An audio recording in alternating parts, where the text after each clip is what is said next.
तोरे हियौ तोरे रहबौ किरिया खियाइले।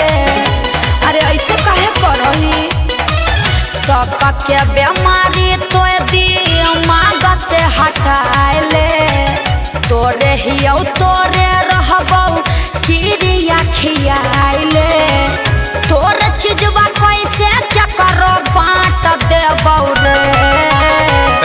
सुन देखबौ जब तोरा कौनो छौड़ा साथे टंगिया से काट देबौगे। अच्छा। छौड़ी देखबौ जब तोरा कौनो छौड़ा साथे टंगिया से काट देबौगे। तोरा सिवा केकरो नहीं देखे।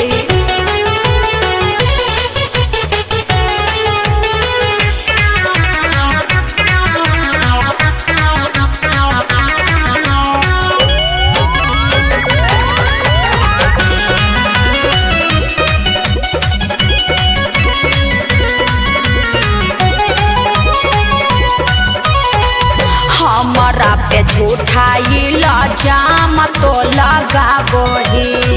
दोसरा के कहला का पे काहे खिसियाबोही। अरे हम ऐसा लड़की नहीं हियो।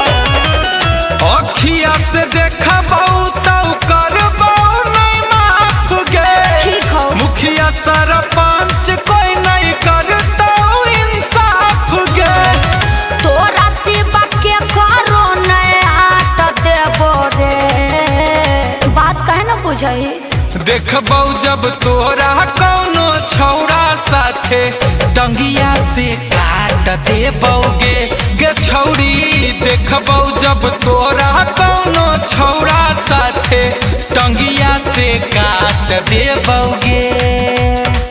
टंगिया से काट देबौ, टंगिया से काट देबौगे।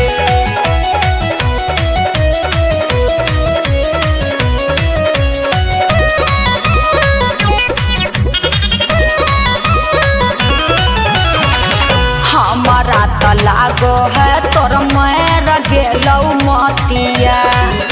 दिल दुखावे वाला बोलही तो बतिया। तनियो जो देखबौ लागल तोरा में खरोच गे। जान से मराइम ही छौड़ी अभी एले सोच गे। अमन गुंजन तो रोया डांट देबो रे।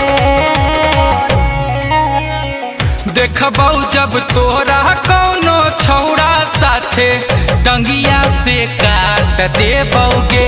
गे छौड़ी देखबौ जब तोरा कौनो छौड़ा साथे टंगिया से काट देबौगे। हाँ तो तू हमरा कहियो नहीं देखनी दोसर साथे।